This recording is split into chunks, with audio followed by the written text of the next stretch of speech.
Right, Achtung, Achtung, hello there. As you noticed, James Holland, not here, or is he that side? I don't know. James isn't with us, and I'm here leaning against the danger keep-off barrier at the arena at Bovington Tank Museum, at the Tank Museum here in sunny, beautiful Dorset. What a gorgeous day.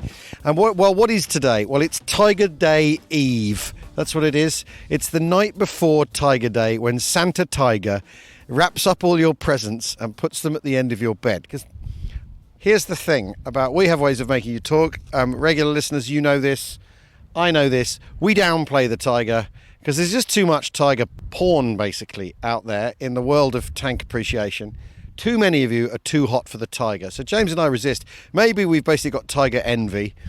Maybe, the case we've made for the Sherman and the Cromwell along the way. In the end, when you're stood next to that sort of dusky, yellow big cat, maybe some of it we're just overcompensating because ours is smaller. I don't know. Anyway, the point is, we're back at the Tank Museum where, if you're a regular listener, was one of the first places we ever came. And I'm going to be talking to David Willey, who we spoke to last time we were here as well, about Tiger Day. It is fantastic the museum is here. Here's the thing. The museum, at the start of the pandemic, had 200 things in its gift shop online. Now it has 4,000 because there's an appetite, apparently, for making scale models of tanks out there. I have no idea about any of that. I couldn't relate to any of that at all. I've bought a load of stuff from here in the last few months. Anyway, I'm gonna go see David, and he's going to tell us about Tiger 131, because the focus, of course, is Tiger 131, which is the only running Tiger tank in the Tiger Mark 1 in the world that they have here at the museum, and that in many ways is sort of how the museum really laid out its case for itself as a collection in the last couple of decades. That they had a running Tiger, they used lottery funding to get that going. It's an interesting piece of heritage. It's like a teaching tool.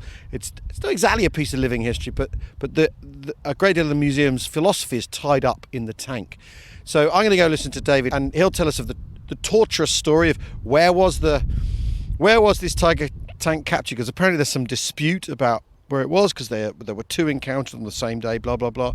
The Remy who collected it, bringing it back, sticking it in Horse Guards Parade in order to scare the bejesus out of people, which is the only reason I can think they possibly did that. And then its eventual progress via Chertsey and the tank factory and being an R&D exhibit, basically, to becoming an exhibit here and then becoming a running exhibit here. So there's lots to talk to David about. If you've ever run into David, who watched him online, because he's done a load of online stuff during the pandemic from here, David can talk. So that's why James isn't here, because otherwise we'd enter some sort of parallel three-dimensional talk-off where all hind legs on all donkeys in all of Dorset would be, sadly, you'd end up with two-legged donkey monstrosities dragging themselves around, having had all their hind legs talked off by the three of us. So I'm here as a sort of talk firewall to prevent an outbreak of too much talk. So it's the Tank Museum, it's Tiger Day tomorrow, it's Tiger's Day Eve. I'll be talking to David Willey. I hope you enjoy this. He's a fascinating guy, and it's an amazing story. And it is brilliant to be back at this museum that is 100% armoured fighting vehicle catnip for the likes of me. And you too, I expect. Right, well, I'm down now in the main display hall floor, stood next to Tiger 131, and I'm delighted to say I'm joined by David Willey. Hello, David.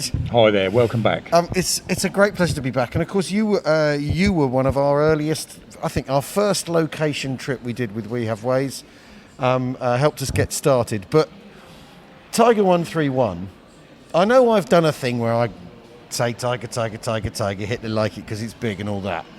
And I've kind of I'm nervous of the sort of fetishizing this tank too much. But here we are. It's the day before Tiger Day.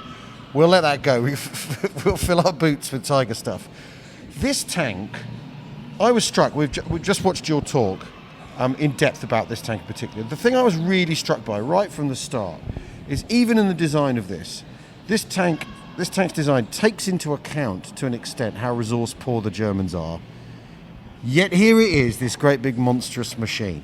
Yeah, it's funny. It all comes together with your point you just made about not going overboard on the Tiger. We have a major issue with the Tiger, is that for us at the Tank Museum, we've got a Tiger Day. We run the only Tiger one left in the world of 6 that are left. So this is the only one working at the moment, as it were.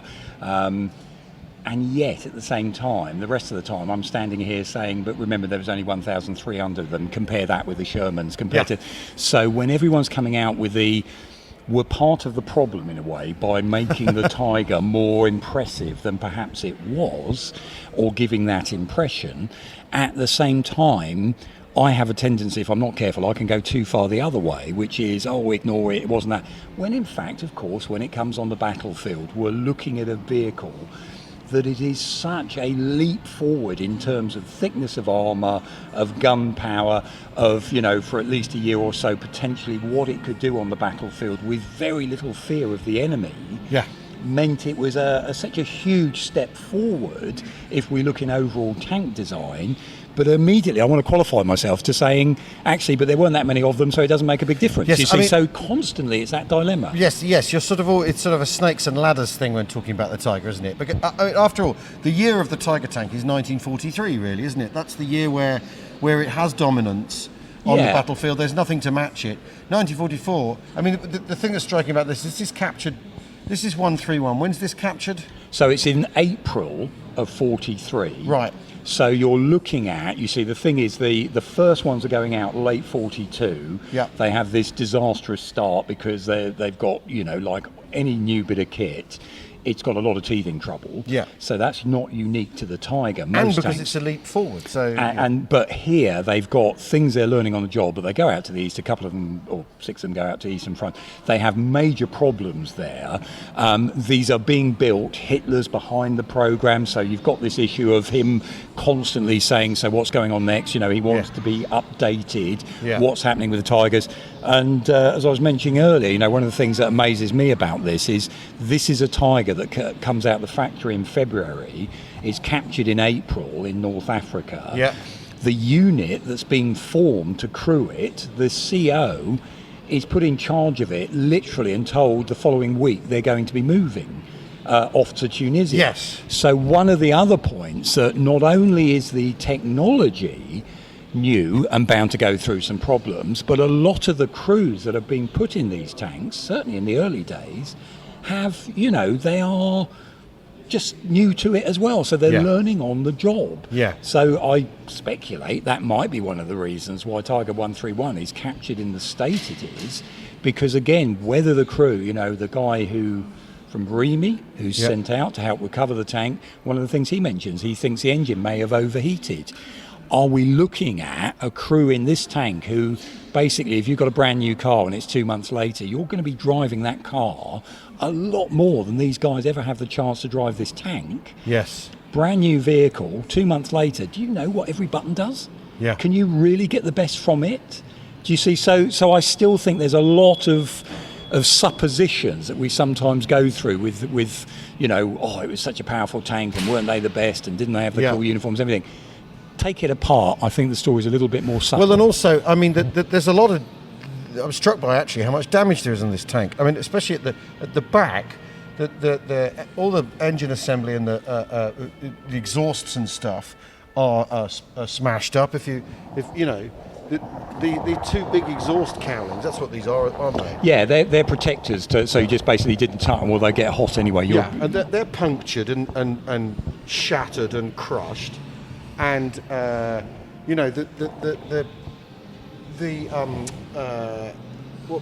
stowage bin on the back. The bin, yes, it's a bin, isn't it? That's right. Stowage bin on the back is similarly damaged. Now, in the telling of the story, it's always that there's a 6-pounder round that jams under the mantlet and stops the turret from rotating, which is also good enough reason to bail out of a tank, because you're no longer you can't shoot at anybody anymore effectively. So you could but this damage suggests, that it's not just the 1 6-pounder round. They're actually they're in dire straits, this crew. So if you look at the photographs when it's first captured, so the loader's hatch, which was subsequently replaced, is shattered. It must have been in the open position to be hit.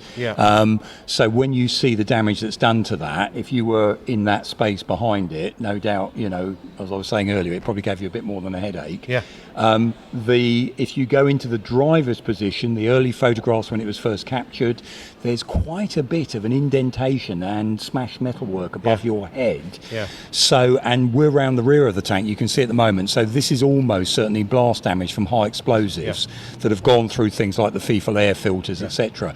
So what you're looking at when you're seeing this is, what we don't know for certain is when that tank was in combat, and I still hope, as you know, someday, whether a set of letters or something from the crew, you know, something does emerges, I can't help but feel that maybe the crew were wounded or certainly deeply shocked by the action they've just gone through. Well, one of the other things is they've been told this. I expect they've been told this tank's indestructible and impermeable to any anti-tank kit they might run into. It certainly was in 1942, but the 6-pounder is a widespread weapon by 1943, isn't it? And so maybe they take a considerable knock, the turret jams, and they think, oh, it isn't indestructible. After all, I'm out of here. Yeah, after all, we have to.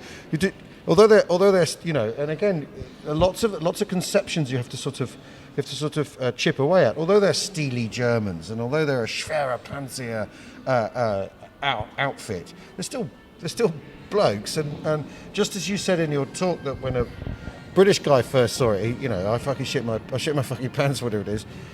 It goes the other way round too, doesn't it? And I just think go through, look at the history, and we've got it here in the museum, but right from the first ones to the last ones, you have got to be a very dedicated crew to stick in a tank that is immobile. Yep.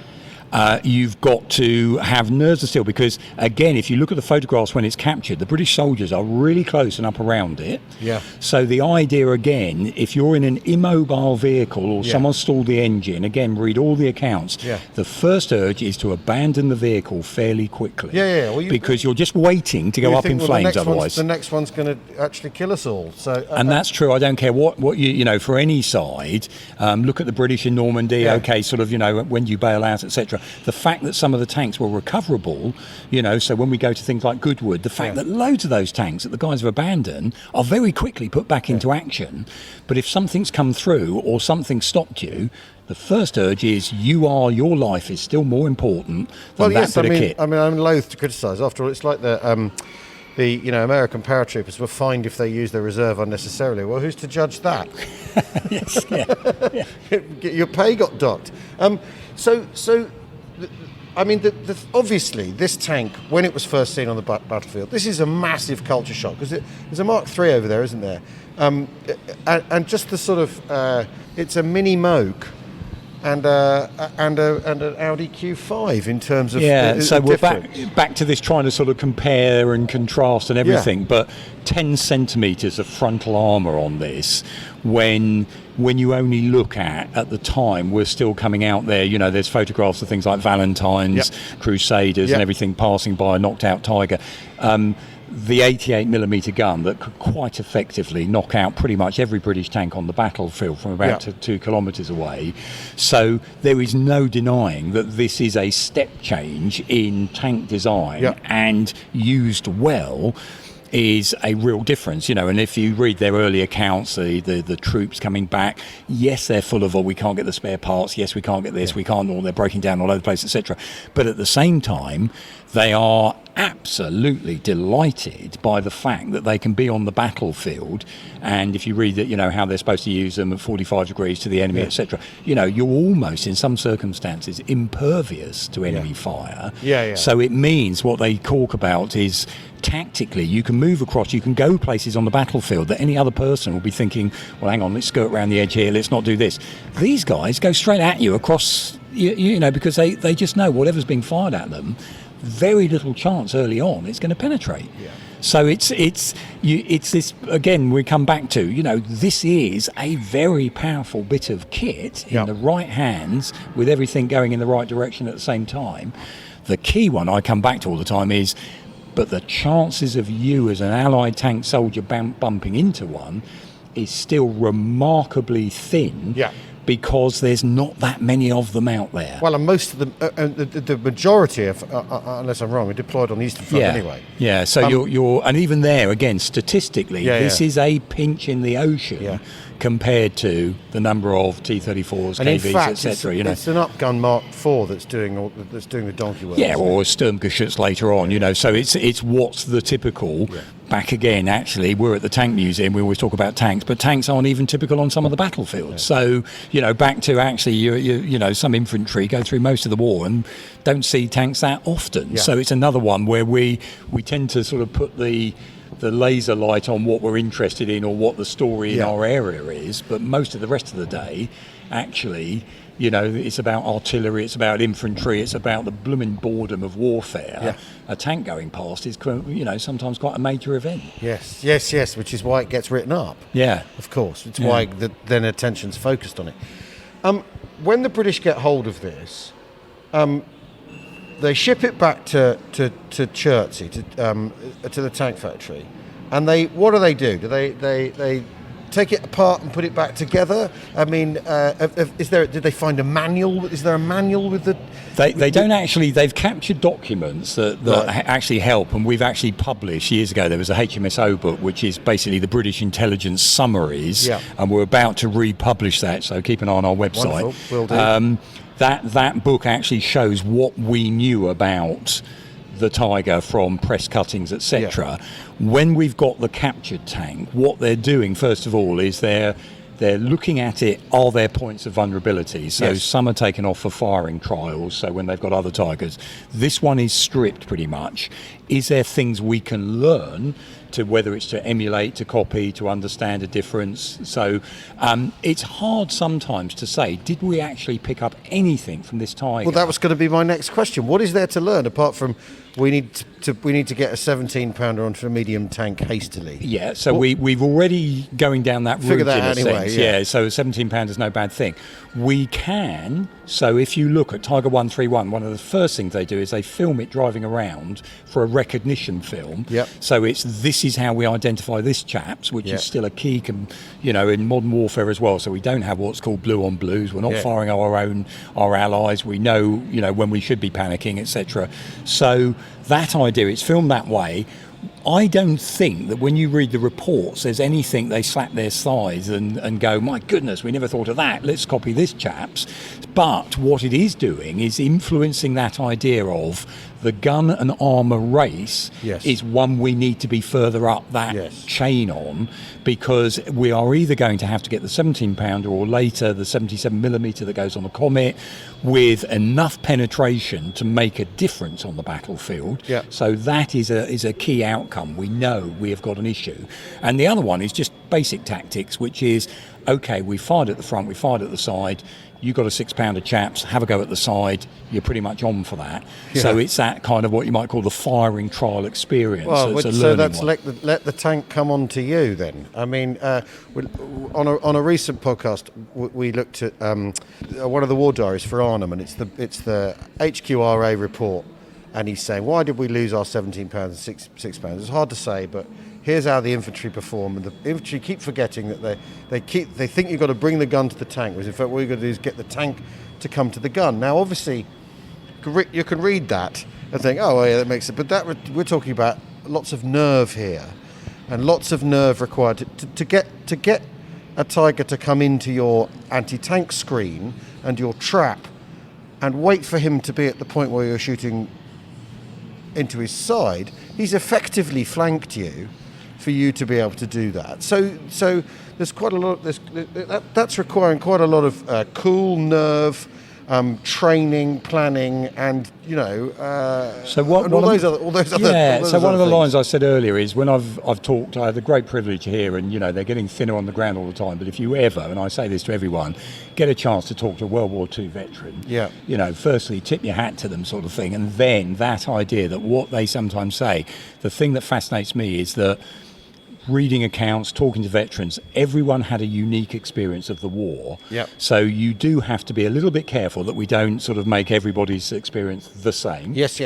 And Ken Tout, who I'm not sure if you've read his books. Oh, absolutely. Now Ken's still going, and one of the things he said in Normandy, once they'd worked out how to deal with heavy armour, they had a level of confidence in their unit, which is hard perhaps for us looking back as if, we were all in terrible thin Shermans all the time, or Cromwells, and the German Tomica cranker. It's hard to take that on when in fact these guys, no, some of them were bloody good at their job. They pick it up, they've got balls of steel, and they work out the way of dealing with this, because they've got to. They can't go home. They've got to, and they call their Charlie tank up in the troop who comes up, and they save the Tigers up for him. I mean, so they do that. So Ken's of that unit with, as you're going in with Joe Eakins, etc. So you see that side of it. The other side I was amazed as well, people like Reg Spittles, when he was the corporal, he's quite often in what was considered the point or the lead tank in a Cromwell. One of the things, we got him talking to modern soldiers, and they all asked him, what's the first round you carry when you're the lead tank? He ended up arguing smoke, because when you saw that boxy shape in the hedge up ahead, he knew it was pointless him thinking, I'm going to do all this, whatever. One on him, He put smoke, and what's the first thing those guys in that tank are either going to be doing is, number one, I can't see bugger all. Number two, is this the symbol for an air attack? So all of a sudden I'm going to be waiting for here comes the fighter bombers and everything. And that may lead them to back off or expose themselves. So and by moving, confirm that they're there. I mean, and they confirm that they've seen you, and that you're a step ahead of them. So that idea that these guys are working out these tactics on the hoof. And you'll find different tank crews come to different conclusions. They work out different ways of doing that. But I thought Reg's one there was brilliant, because it was literally the young soldiers thinking, because so often in an engagement, historically, they've done all the analysis. It's whoever gets the first aimed round off first, and the quickest in many ways. So that sense of, actually, if we can disrupt you doing that, we've got a second chance. And if you're the point tank... Gosh, that's fascinating. If you're the point tank, you are likely to be the one. They might be waiting for you to go past, because we're going to, the usual one, you start at the back of the column or something. So some of those things, and I just think, and again, listening to how these different people, we can read a manual, we can see what's said there. Listen to what the blokes themselves say, and there's plenty of those beautiful, memoirs out there. Ken's account of that attack, the Wittmann encounter. That they're putting all that. Everyone with the 75mm are putting their HE onto the Tigers to suppress them, so that they can get the Firefly to bear. I mean that when you think about it, that's obviously what you do, and it also says that the Sherman with the 75mm is not powerless in that encounter. It's actually crucial to it. It's teamwork and all that sort of thing. They do, and when they're doing that as well, if you read, you see the year after the war ended, the Northampton Yeomanry write up a little book, and in there, that engagement is written about with the fact it's Joe Eakins' tank and Stan Boardman are knocking out those three Tigers in a row, which is why I get a bit, there's confusion. As I said it earlier, we have to learn that we can reinterpret and relearn history. But there's no doubt it's in that war diary. It's written immediately after the war. That is what happened on that day, which is why I get fed up of all these modern people coming on with all this bollocks about, oh no, it was over there, it was all this other stuff and everything. Listen to what those blokes said at the time. And also they weren't writing that at the time with the Wittmann myth in mind. Absolutely. Joe Eakins said that. It's years later before he finds out, that it's a guy in a black uniform in a country that he shouldn't be in. Exactly. So anyway, I'm starting to rant, but we like the red meat. That issues but that's why, again, I would say, so again, there's a Tiger tank. These guys have to learn how to fight it. It's a war of national survival. These guys have not got the option of saying, okay, we'll pack up and we're going to leave and we're not going to do this sort of thing. They have got to find ways around it. So whether that is deception, let's fire smoke, let's imagine there's going to be planes coming over, you guys be better getting out of here, let's discretion, let's back off, discretion, let's get out of the way, so let's not, we don't have to take these guys on at this moment. Let's start finding our way, because that guy is very quickly, once he knows he's been located, he is going to be waiting for the other blokes to work their way around the rear. We'll keep a couple of vehicles here so that they'll keep them engaged, keep them facing forward. Your mate's going left flank or right flank where the armour's thinner, and that guy sitting there is going to be thinking like, I know this is going to be coming at some point soon. How long do I give it before I decide I've got to back out or manoeuvre again? Right, we've got to take a break now, unfortunately. I mean, I could just talk to David forever. He knows everything. We'll see you in a tick.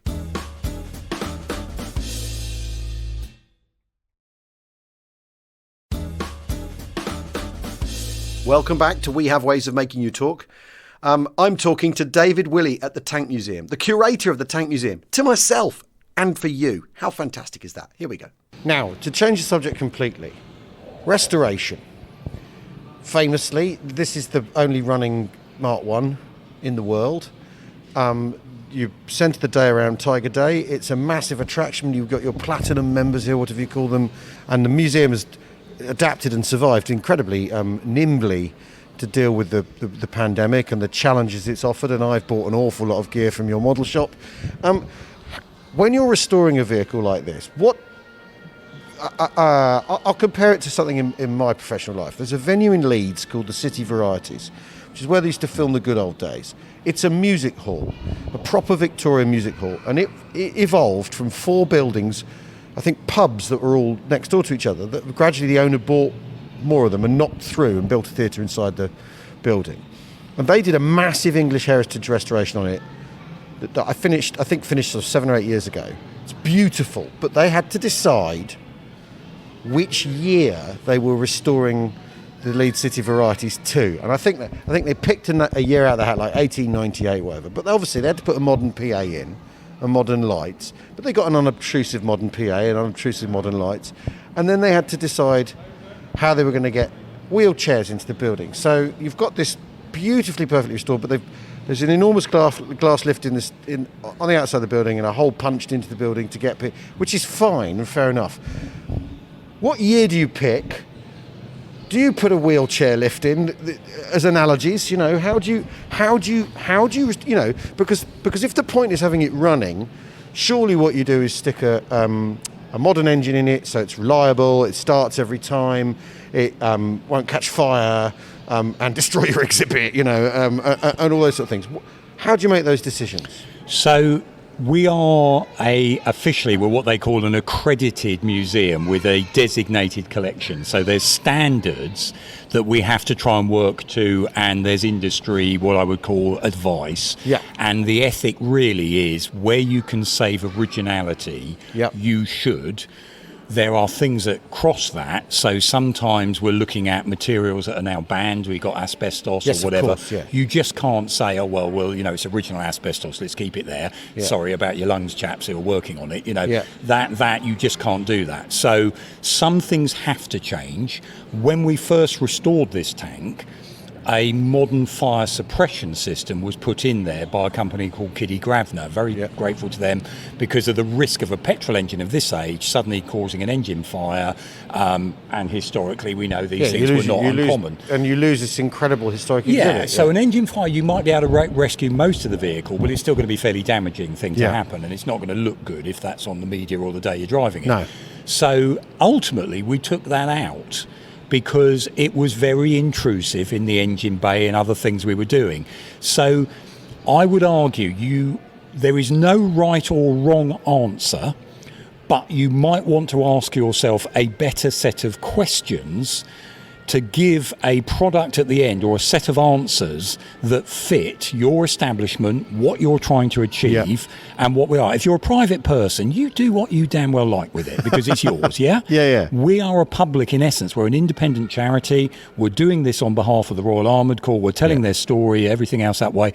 So we've got issues there that levels of expectation that if we decide we want to put a new engine in this to just so it runs around, there'll be loads of people saying, what a great idea, you know, the Tiger goes on running for another 5, another 10 years, let's put another engine in, it's good, it brings money. We're changing it. And we're changing it in ways that start eating into that level, not only of its originality that survived, but when that engine starts, does a Spitfire sound quite the same if actually we've got a modern MTU diesel that will get, you know what I mean? Everyone will be going, whoa, whoa, whoa, whoa. It's got to be a Merlin or a Griffin. You see what I mean? Okay, so because you said earlier, I noticed in your lecture you talked about you were in the fine art world before. Yeah. Is it like restoring a painting? Yeah. So where I disagree with an assumption, a lot of funding bodies early on had real problems with 20th century mechanical or industrial heritage. What are we trying to save, and how do we go about doing that in a sensible way? Now, fine art. The example might be a bit of sculpture or painting. It's almost like the aspiration is the day it left the artist's studio. Yes. Or we've flaked a couple bits up here, let's tie that in so the eye's not drawn away from it. So there's some things, and there's a huge convention that's built up over centuries of what you do to a work of art. 20th century mass-produced objects, what do? I've got another one of these wheel hubs, let's bung that one on, we've done this and everything. So how much originality do you leave? And it's been an interesting, because the debate still goes on. There's people in the museum profession think we're complete cowboys for running Tiger 131, which is a kind of unique historical item. But when they close or fail, I'm not rubbing my hands together in glee, but I'm trying to say, actually, in the modern world, you've got to look at your circumstances. If you're centrally funded and money's not an option, or you've got a backer, actually, you might not have the same pressure on you to do something. We're an independent charity. We need bums on seats. But the value in terms of bums on seats of this tank running, it's been enormous. You can't put a price on it, really, can you? Well, it's been enormous to us, and it's helped do what the original trustees' intention was, which is put the Tank Museum, help put it on the map. Yeah. So on one side that way, at the same argument is we don't want to go too far, because if everyone just thinks you can whack an engine in the back of something that looks like a Tiger and drive it round and claim it's a Tiger, actually, where's the originality gone, and the story and the issues? See, I'd err on the side of keeping it running, because it is Tiger 131 and we all know that. If it was up to me, but luckily I'm not in charge of a museum. In fact, and you're the last person, because I'd try and get them all going. I'd want them all running, and you'd have a grand parade down to Poole or something, and they'd all break down, obviously. But the original engine's over there, isn't it? The original power plant's over there. So what's in, which is a Maybach, isn't it? So it's something they call a Maybach HL210 goes in the early production Tiger ones. Yeah. Ours is a very early production Tiger. That engine was taken out, we're not 100% certain when, but sectioned as a teaching aid for the military before this even comes here in 51. What we've ended up doing is putting a HL230, and the story behind it, we basically went through a number of different engines trying to either get one to work properly. We had a spare engine that was actually like one of these ones that was sat on a stand showing people what a HL230 looked like, probably from a Panther, we're not sure.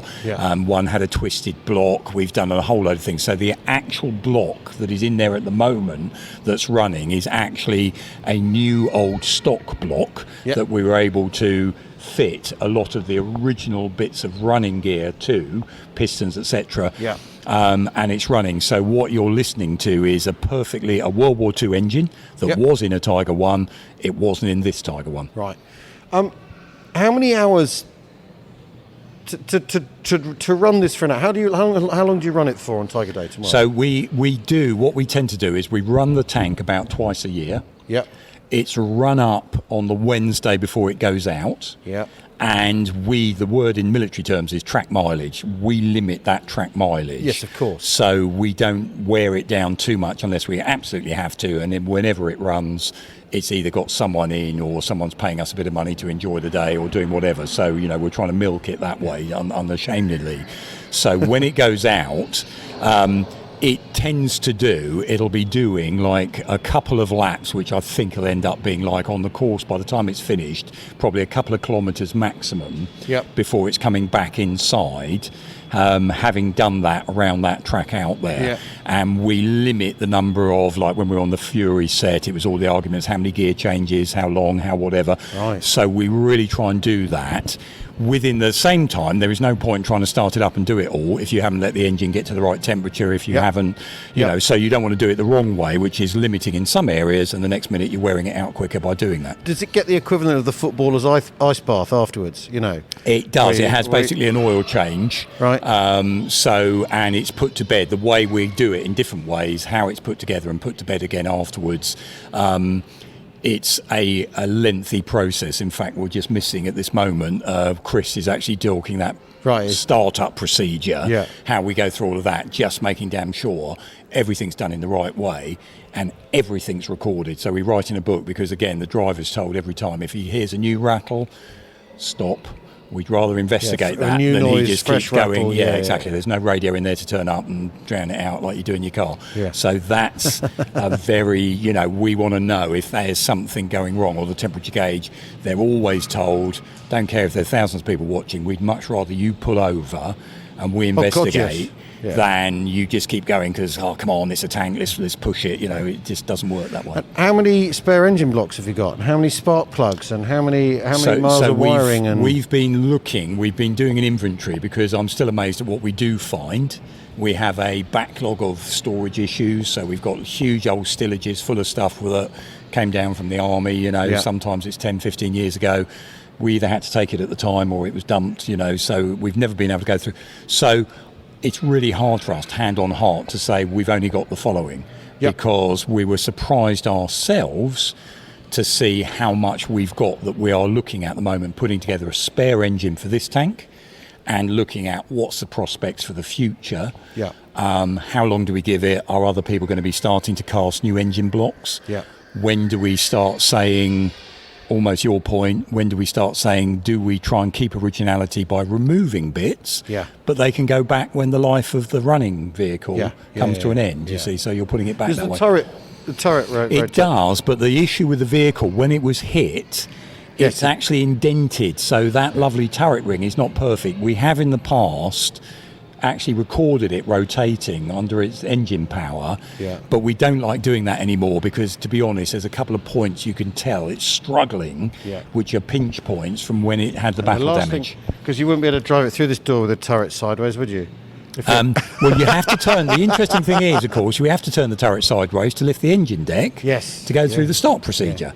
So these are all these other wonderful things. So the, you know, this is not a Le Mans quick start vehicle. You don't run across the road and jump in and press one button and off you go, which is again shouting on the war Achtung movies. Panzer. Exactly. Remember, these are, you know, 10 hours maintenance, 1 hour's driving. Right. So that's your kind of ratio. And that was wartime. You see, and that's what we sometimes forget about. These things, you know, they are the minute the thing stops, you'll see all the crews getting out with these oily rag and everything, going around greasing nipples, checking levels, doing everything with that. Because, again, one of my constant lines is a tank is not like your family car, but probably the nearest analogy we do is the car. You know, you jump in it, it's got an engine, it's going to drive. That's what we're used to.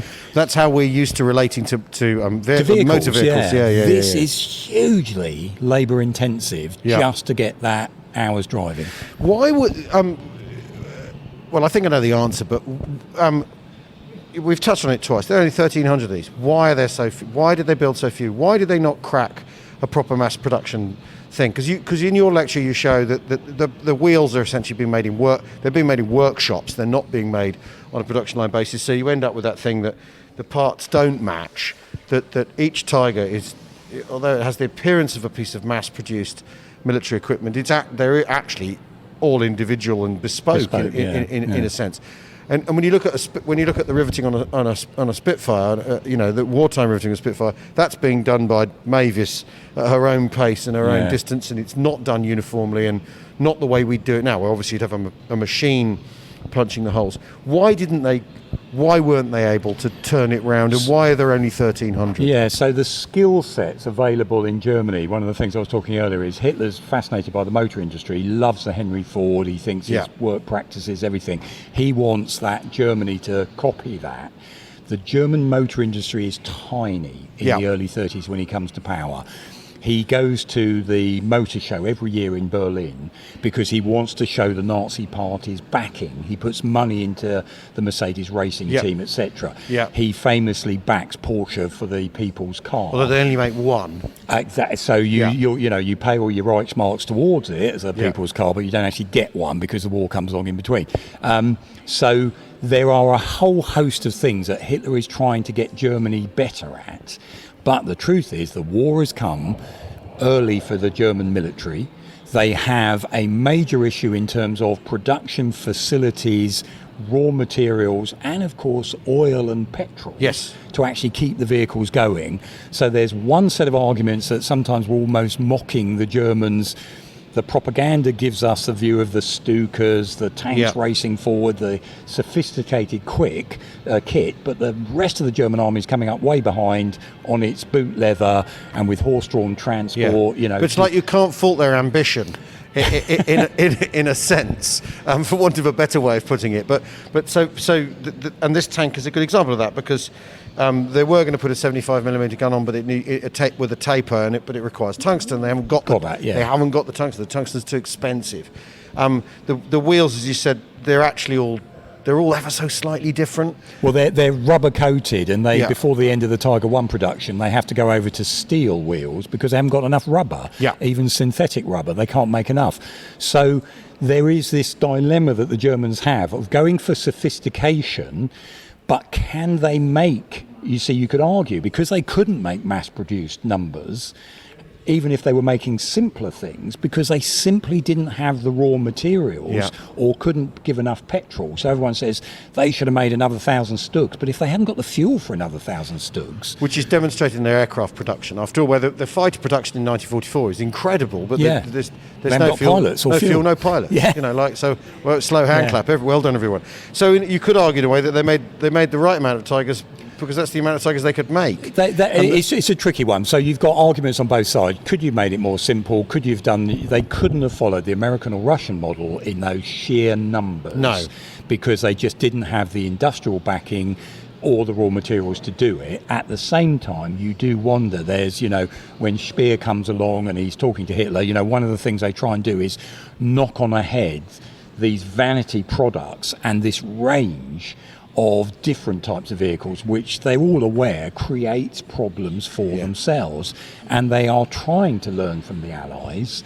The Adolf Hitler tank program, Speer is getting Hitler to agree we need to simplify. So the last model Panzer IV is made in a certain way to speed production and simplicity.